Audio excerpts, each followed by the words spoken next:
Hey, my Married at First Sight Australia fans. Yes, the promised video that I was talking about and the other videos and recaps that I did regarding Harrison from Married at First Sight Australia Season 10. Yeah, he decides to go rogue in a whole tell-all interview that he had with the Kyle and Jackie O show. I mean, she did, meaning Jackie O, talk about the fact of him being looked at as a gaslighter. However, he decides to speak his truth, share a side of his story. He talks about himself being vulnerable, who has the biggest mouth, who has the golden edits, and all of the false accusations surrounding him. And yeah, he does take accountability in this video. But let's do a formal introduction. Welcome back to Romance Review TV. It's Lady T. Got another update video for you guys from Harrison from Married at First Sight Australia Season number 10. And without any further ado, let's talk about this. Well, listen up first to see what he has to say. And then we're going to come back and we're going to talk about it.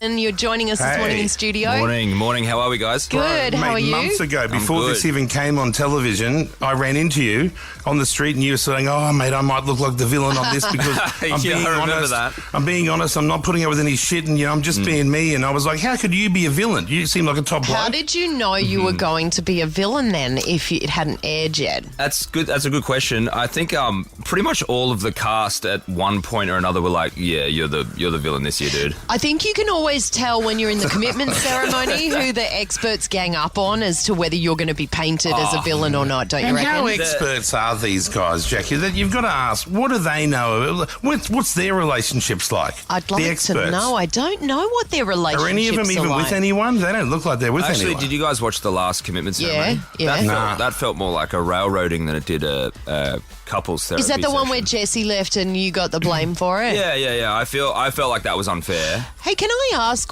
on that, you said that Claire had told Bronte, your wife, that she was only writing stay so she could redeem herself after cheating. Now, we never really got to expose or call Claire out on whether she said that or not, because Bronte never said anything and Claire never did. Well, so we just didn't see it. What? Okay, Remember, so there's a lot of stuff that happens at the commitment ceremony. Like, there's 99% of the show doesn't make it to air, right? Yeah. So, yeah, it got called out at the commitment ceremony. Maybe it should go longer. But did maybe maybe 4 hours for 4 hours, yeah. Did she ever admit to it? Yeah, Claire, so Bronte admitted that she'd heard it from Claire. Oh, she did. So Bronte and Claire went to Manly one day and they went and got these matching X tattoos. Yeah. And then that's when Claire and Bronte spent the day together. Claire told Bronte about what her plans were for the show. I think Bronte told Claire some stuff that comes out later in the show. Right. And so when what do you mean their plans? They aren't planning to find real love and in this experiment. I don't think so, not at all. And then. Yeah, so they got these matching tattoos, and then that's when Claire told Bronte about what she was doing with Jesse. And then after the couples retreat, because Claire and Melinda ganged up on Bronte at the girls' night, that's why Bronte told me about Claire, because she knew I would just hammer that. Right. So it was basically like Bronte was getting back at Claire, using me as a proxy, if that makes sense. Did you feel in any way like, it could have worked between those two? No, because I've had so many... what you don't see as well at the couples retreat, we do a boys' night. Yeah. And I had probably a 45-minute conversation with Jesse about his relationship, and I asked him all the questions. We all kind of shared. I didn't get an opportunity because the drama with Bronte, but I said to Jesse, I was like, do you think she even likes you? And he's like, I think we're getting along. We're getting along, but that's not what I'm here for. I wanted a relationship. Yeah. Are they having sex, those two, people or being not? friendly doesn't mean we're in a relationship. It just means Have we're they getting banged along. or not, those guys? They didn't. They never. No they banging. never. They only kissed twice on camera. They didn't. There was no relationship there. Yeah. That's why I called it out, because I was like, if Jesse had said, I really like Claire, well, he did say, I really like Claire and I think she really likes me, I would have left it alone. Right. But because Jesse was going, mate, I don't think she likes me. We're just treading water. We're just killing time here. So you thought that's a green light? And then when Bronte told me that stuff after the girls' night, I was like, oh, man, this has to come out. Someone has to tell him. And everyone wants to, everyone's saying, I just deflected. No, I sat there for a long time at that dinner party while everyone attacked my relationship, and Claire had the largest mouth in the experiment and the worst, like she was sitting in a glass house throwing stones. So I let her come at me for like probably 10, 15 minutes. You don't really see it. You sort of see me sitting back going, okay, Claire, okay. And then I just was like, okay, enough's enough, bang. So talk me through the edits of things, because watching it, you do look like you have a gaslighting problem, and it does look like you deflect a lot. That's the oldest trick in the book, the gaslighting trick. Why? All you have to do to make a gaslighter is edit out my arguments, and it looks like the other person's right. And you are arguing, but they chop that out because they haven't got all day. Dude, if you and I have a conversation and I edit out all your good points and I just talk over you, you look like the gaslighter. That's the oldest trick in the book. So you're saying that you are nothing like what they're making you out to be? No, I'm worse. Oh, wow. Finally some truth. I think there's some truth in the edit. Like, I don't really want to talk about the edit too much because like, I've got to be honest, this year I'm really struggling with watching it because I know what happened, and then watching it on screen, I'm just like, this is not... Okay. Is it like... It's so I know choppy. they chop some things out, but are they actually making the narrative... very different. They are, from what I've seen, they're cutting the show to fit a storyline to the point where some scenes don't even make sense. There's conversations that are so choppy, I'm like, how did they get away with this? It looks like a 5-year-old did it in MS Paint or something. Right. And you said that the girls are getting the golden edit. Who is looking nothing like what you experienced in real... Like, if they didn't get a golden edit, they would look like a villain. Who would that be? I think everyone that's got the villain edit, myself included, it's somewhat fair. Like, I'll cop that. Like, it's pretty fair in some respects.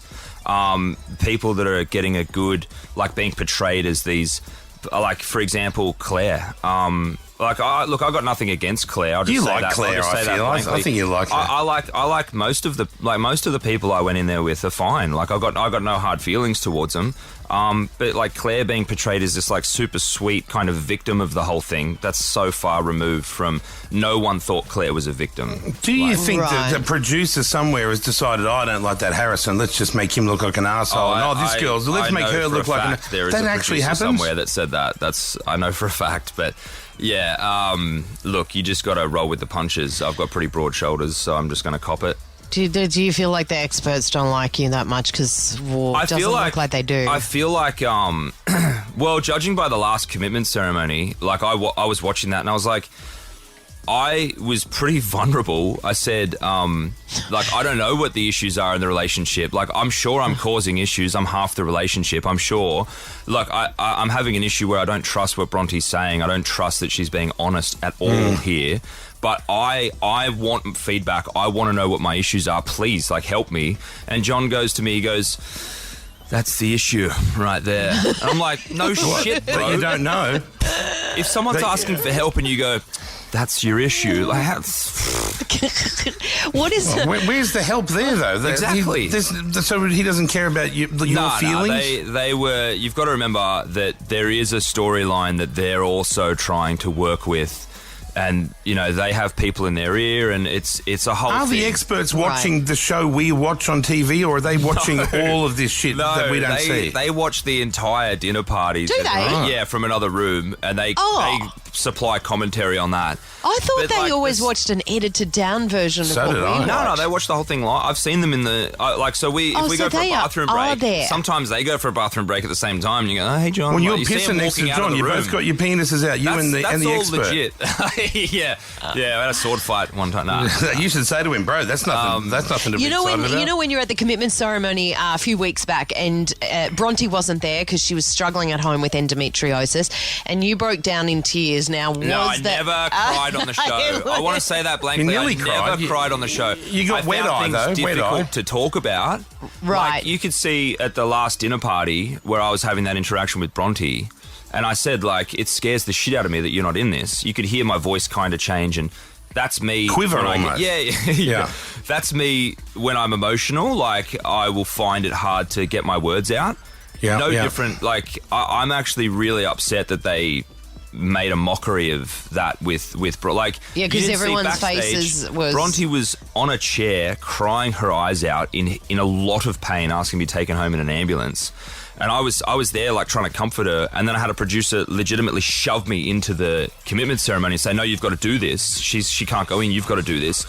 So I'm kind of like a little bit like shaken up. And then when I sat down in front of everyone and the lights and the experts and it like it all just kind of hit me, and I was just like, I'm really struggling. So to there get was this real out. emotion. You weren't faking it or trying to be like a nice stupid guy. Music over the top of it. Yeah, they music did. It ruins was quite. everything. It was. They rough. made it quite comical, that But scene. I believed didn't they? you. When you had the quivering voice, like I know when I struggle with something emotionally and I have to talk about it, you can hear my voice quiver. I knew that wasn't bullshit. So, did at any stage you and Bronte say to each other, "Let's just do this and stay in it Nah. for the TV show"? Nah, she tried at the honeymoon. She pulled me aside and said, "Oh, look, you know, we could just get through this." And I was like, "Bronte, that's not what I'm here for." And then she gave me an example of Brent and Tamara from another season. Oh yeah. And I know Brent's been in Bronte's DMs, by the way. What? Has he She gave now? me an example Nudes of, or cracking yeah, on, I think really? he's cracking onto her.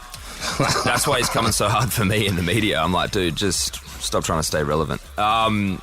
Anyway, yeah, so she gave me an example of those two, and I was like, they hated each other, and they wrote stay every week. Like, that was the fakest relationship ever. Yeah. And she goes, oh, you know, we could just do that. And I'm like, that's not what I'm here for. I spoke to my producer about What it. are you there for? Do you want Bronte, or do you think maybe throw a leg Yeah. over one of the other wives? or Bronte or whatever. I was there for a relationship. I'd been single for a couple of years. I dated You don't look heaps. like you'd have any troubles getting some I didn't have trouble meeting relationships. women. I've been pretty open about that. I didn't have any trouble meeting women. What did you think but was going to be different about mafs than just meeting people on the outside?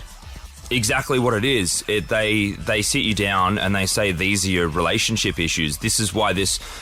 If you can't make a relationship work on Married at First Sight, with all of the help they give you and the fact that they match you with someone that they say that is matched with you for maximum success possibilities, if you can't make it work, you need to then start looking internally. And like, I have been watching the show. I am looking internally. I'm watching it going back going, I shouldn't have done that. What have you learnt from it then? Oh, heaps. So, Yeah. for example, when Bronte and I say we would get into an argument, or really anyone even, I just don't listen. I do Right. not listen to other people. I wait for my opportunity to drop those truth bombs, or I'm listening for weaknesses in their argument rather than what they're saying. There you go. See, Yeah. you have learnt something from Oh, it. heaps That's from- the art yeah. of negotiation. Oh. Though, like that. I've Yes, actually we've got- learned how to gaslight better from watching this. I love that We've you're got- learning things here. We've got Brent on the phone. No, I don't want to talk to Oh, Brent. you don't? Nah. He had his chance for the limelight. I'm not giving him any of mine. Who's Brent? But one thing I will say The guy is who was just talking about. one thing Oh, I will sorry, say Brent, is touching you're back on the show. Yeah, I find some things hard to watch. I find the fact that at the last commitment ceremony, I was watching the commitment ceremony, and they've sort of strung a bunch of different audios together to make Bronte's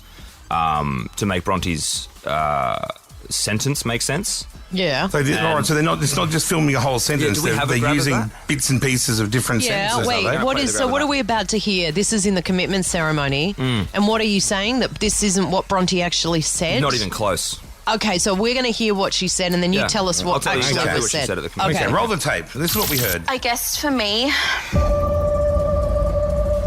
when I said I wanted to leave, it was because I was scared. Oh my God, it Okay. sounds very What? obvious when you hear It it. does now. sound choppy when you hear it without visuals. So the first part of that audio, that's at the commitment ceremony. Yeah. The second part of that audio and the third part of that audio are two separate, what we call voxies. That's like an interview. And they've just chopped we know. that in. They We're do in it the all the business time. too, yeah. They do it all the time to make a sentence make sense to the storyline. I have heard that And, many it It times. must be very Bronte- infuriating because then you how do you know what to even say on this show if you think you can be manipulated, not- twisted, yeah, that's changed, it. any narrative can happen. They tell you from the start that you can be edited any way they like. Oh, they do tell you that? Yeah, Okay, You don't and that's so in what... bold you don't think print it- in the yeah. contract that we signed. Really? Yeah, what Bronte said was, and again, like I'll do a tell-all one day where I basically, like, our relationship could have been its own show. There is so much in our relationship that I really struggled with that has to do with Brontes' side of things, and so much stuff that. Yeah, it's going to take a whole podcast, I think, to get through it. But what I will say is Bronte at that commitment ceremony said she basically apologised for lying about our relationship. She apologised for lying to me. She said that is a toxic part of my personality that this experiment has brought out, and I'm working on that. And they cut all of that out. Any ownership, any accountability, they cut it all out. And then it went to keep you the villain, I suppose, sorry. right? Yeah. This guy out here, do you know Mafs Funny? The Instagram page. Josh. He works for us as well. Josh, do you know lots of stuff about Mafs? You get sent things. Do you have any questions for Harrison? Like what? What's he know we don't know? Oh, yeah, he does get. You get sent screenshots of text exchanges. He was there for the final commitment ceremony. Oh, really? Were you there for that, Josh? He's everywhere. Me and Pete were outside. I don't even know how he gets into this. My car window with a boxing glove. Was he? So you might need this. It was so funny. So what do you know? Yeah, Josh, that we don't know. We just wanted to ask about some old Facebook posts of yours which have come out. And one basically says, it's a woman's right to an abortion or to keep a pregnancy, but should men be forced to pay child support for a child they had no choice in keeping? That's a good question. Oh, what a shit stirrer! I think there's a lot of old Facebook posts of mine that have resurfaced, and the funny thing is the person that resurfaced them, her admin for her page was the one liking the comments. So it's like a bit hypocritical that they're kind of bringing them up in a negative light. Person who's throwing all this back up in everyone's face? The person that's doing this will slander and say anything for clicks. She's a terrible person. Look, I'll say this. That was just a question, really, wasn't it? That's not even like a belief. That's just you. I was asking poising. I enjoyed having difficult conversations. I always have. I like to find out, where people stand on things. But look, I will say this: I read through a bunch of comments that resurfaced about previous mafs contestants. Yeah, and it's important to note that all of those comments were made in a private Facebook group. You have to be accepted to enter, and so I never really intended them for like public consumption. It was more like I was having those conversations with like-minded people that comment on reality television, right? Yeah. So that's one thing. It was in a private group. It wasn't really wasn't in a public setting per se. You spend your whole life just explaining the real deal about all this shit? Because it must drive you. But I want to say this. Would I make those comments today? No. And when I read through them, I thought, most of this is just critical stuff on the cast based on what I saw on the television. It was the same as any other viewer, really. Yeah. And you should see some of the shit that gets written about me. It's putrid. But look, I went through the comments, and one comment in particular I felt crossed a line. I made a comment about someone's mental health, and I don't know the person, so I reached out to them directly. I'm not going to say who it is because that would cheapen the apology. But I reached out to the person directly, got their number, called them, and said, "Look, I really feel like I don't know you. I made a comment that is completely unwarranted. I don't know you. I don't know your story, and I was commenting on something that I shouldn't have commented on. I just want you to know from the bottom of my heart, I'm deeply sorry." And that person appreciated the fact that I reached out and accepted the apology, and I thought that was big of them. So you're going back apologising for these things that are coming up from the past because now you're a bit older, you've changed your views. You're not 16, 17 years old anymore. No, I'm not above apologising if I feel like I cross a line or I've done something wrong. I do that. He looks like a good bloke. I feel like I'm back on the show where I've got not only am I talking to then I've got all of the producers in another room. Can I just say ensemble flops? Okay, skewer him. No. Only because I wondered why Josh was there, and then Pete put his hand up as well. So don't feel like you're being. I called Brent. So do we still want Brent? He's still on hold. If you want to talk to Brent. I don't want to talk to Brent. He doesn't want to talk. He can come in at another time. That's all good. It's just I called him, so I just don't want to waste his time. That's all. Peter, we don't care about Brent at the moment, right? Yeah. Sorry, Brent. You can hang up now. Who cares about Brent now? Some guys, they just won't ever communicate their feelings ever. Yeah. If you want to see this, I am quite hard on the outside, but if you want to see anything that really cuts to the core of me, just look at my relationship with my son. How old's your son? That speaks volumes to who I am underneath, He's 3.5. I like that. Oh. He's the best thing that I've ever done in my life. Do you think you've changed since becoming a father? Did you drop 100%. It knocked a bit of the dickhead out of you? Because it did for me. Yeah, I think having kids forces you to grow up. Yeah, it does, for sure. You know, you've got all that responsibility then, and you've got this little person that you want to see flourish and grow into. It's. There comes the emotion again. Here he goes. It's the best thing I ever did. Now, Wait, guys, can I just say one thing? Oh, what? Harrison's Sorry, like, not Harrison. these guys Go again. on. Yeah, go on. But why I'm did waiting you... for someone to walk into the studio with a sledgehammer. Yeah, no. Sorry, Mate, last what do you thing. want? Finish him. Why did you dump Bronte and say, oh, I don't want to be with her over text, and then you both wrote stay? get over it. It sounded like you just wanted to stay on the show. That's all I want to know. They changed their mind. That is the most victim narrative. Bro, like, Bronte came in, like, we sat down when we got back from the couples retreat, and our relationship had been called fake. We had been skewered in front of the whole group. Like, I was just over it. I was exhausted, and I just wanted to have the conversation, be like, I'm falling for you. You know this. You say you're falling for me. What's the future of our relationship look like? Like, where are we going? Are we going to move in together? Real deal. Are you going to move to Sydney? You are falling Bronte's for in each other? Perth. I'm in Sydney. I can't leave. She can. So there was a whole conversation I wanted to have that we hadn't had up to that point. We touched on it, but we never gone into detail about it, right? Yeah. And so I said, like, okay, what does the future of this relationship look like to you? Where do we stand once we only have a few weeks left to go? I want to ask the big questions now and get out of the way. And in that conversation, Bronte was giving me answers like, oh, let's just get to, I just really want to get you to Perth. You know, I really want you to see where I grew up. And I'm like, that Perth has nothing to do with you moving to Sydney. You know, I'm not done in this experiment yet. You know, I'm not ready to let you go. And I'm like, So no real answers. no real answers. And Just that's why other stuff. those were some of the things I brought up at the dinner party, and they've cut me saying that's a wishy-washy answer into when Bronte was actually giving a really good answer. Right. So there's little things there that I'm like, oh, look, I just got to live with that. That's part of it. Now, But, you kids outside, no more questions because the answers are too long. When I asked the questions, she just didn't give it, and I was like, "That's a bullshit answer. Like I can't rely on." Has she broken your heart, this girl, to see or the not? future of this relationship? She goes, Has "That's she? it. I want to leave. I want to go home." Walked out of the room, and I was like, "What? A simple conversation? You're going to call it off?" And I just said, look, I can't trust this girl. I packed my shit and went into another room, and that's when I texted her and said, look, what are we doing here? I can't trust you. This is over. And then she wanted to play like she got broken up with. And I'm like, you're the one that said you wanted to leave and go home. Back to Perth. That's the end of the relationship, not a text message confirming it.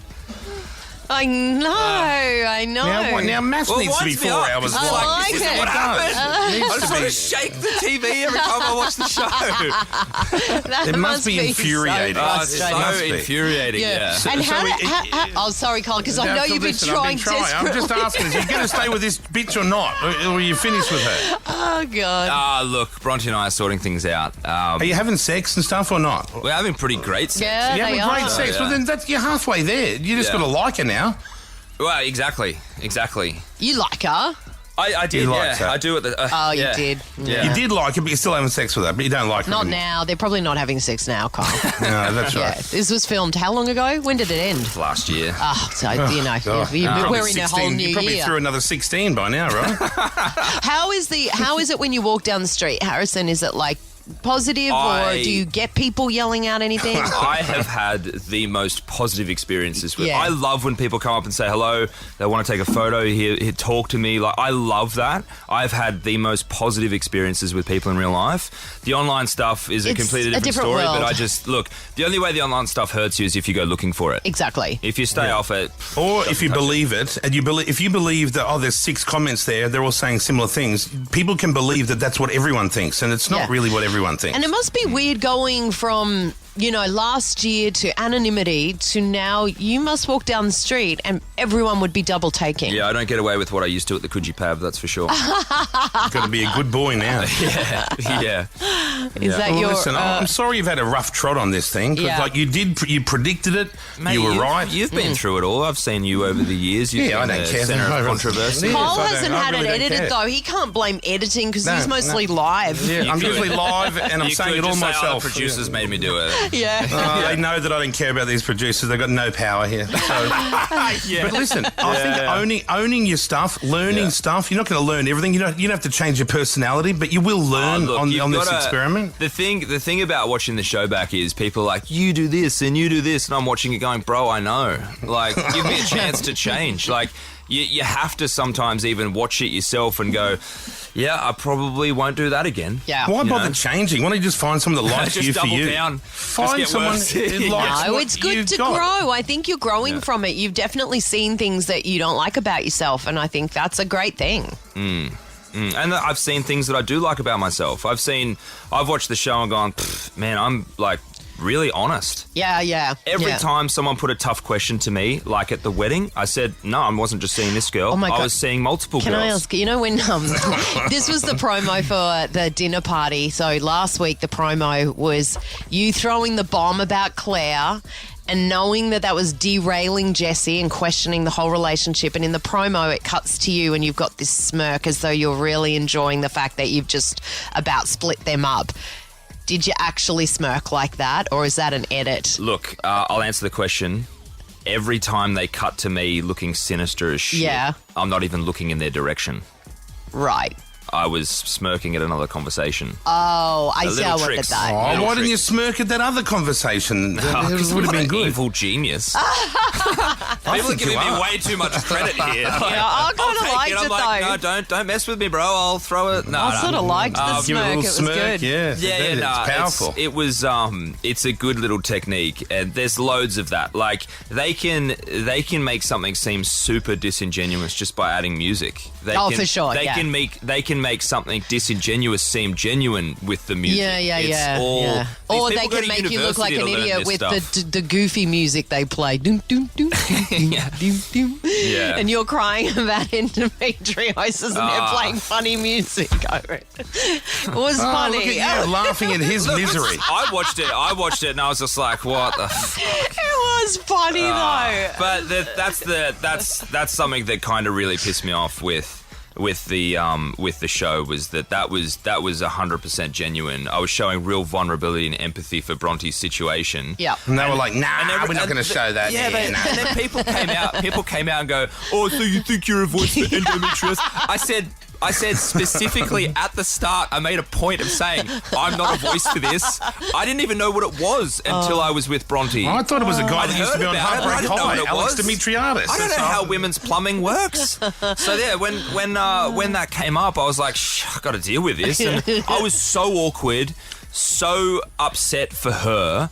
And that just made me look like the biggest It's dick. great Bro, TV. can I give you some It is advice? good TV. Just don't worry about this shit. Like, I never worry about any of this shit, ever. There's people No, taking I'm me not to worried court, about there's this, there's that, there's government inquiries. I don't care about any of it. I care about none of it. Yeah. None of it, ever. Yeah, you've had 20 years of it. And nothing Yeah. ever happens, ever. What I will say is again, watching the show back, I'm pretty happy with every time something tough gets posed to me, like I'll sit there and own it. And then Claire and the experts and all that sort of stuff had the hide to accuse me of deflecting. Well, let's look at other people in the experiment. When I said that comment that Leighton had made to me about sneaking out behind Melinda's back to go to the gym, that was a deflection because he didn't own what he said. He made out like he didn't say it. When Dan and I were in the hot seat for getting numbers that night, Dan just denied it. That was a deflection. Bro, stop worrying about all this shit.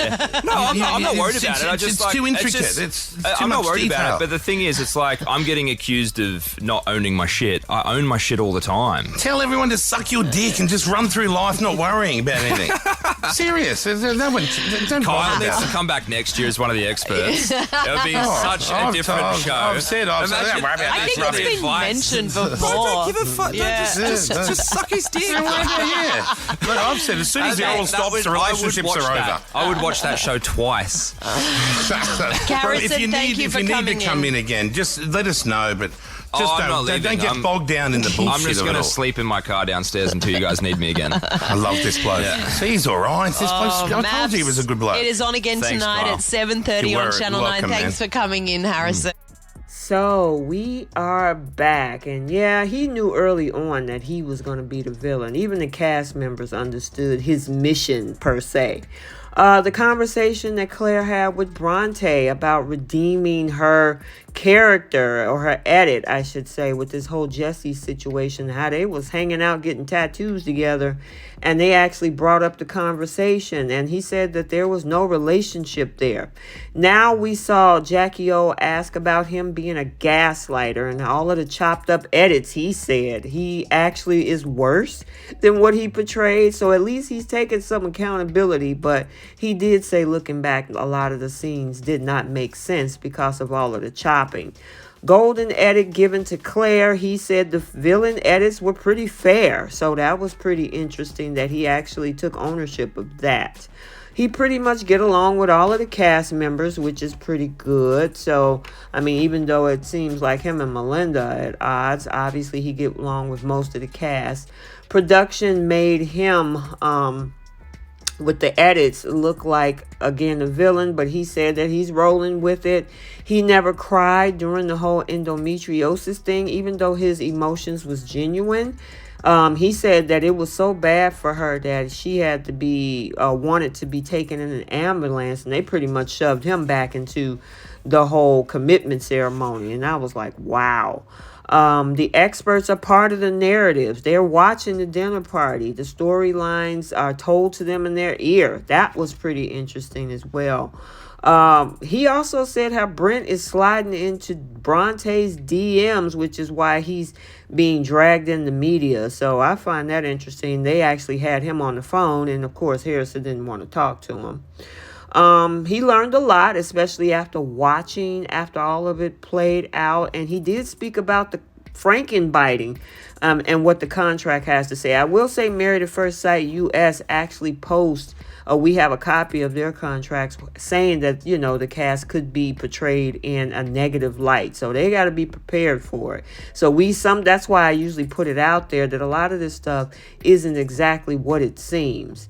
The whole text breakup with Bronte, that whole thing was chopped up according to him.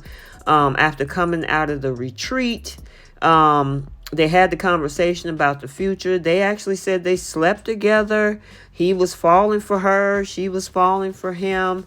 And when he wasn't getting the real answers that he wanted from Bronte, he said, "This is BS. I don't trust her." She walks out saying that she wanted to go home back to Perth. He texts her, and that's how we got that whole texting edit with him breaking up with her over text. So it's pretty interesting. Let me know your thoughts about everything he had to say. I like to keep you guys updated. And stay tuned for more recaps and updates on this channel. And until the next one, like, comment, and subscribe. And we will see you next time. Bye.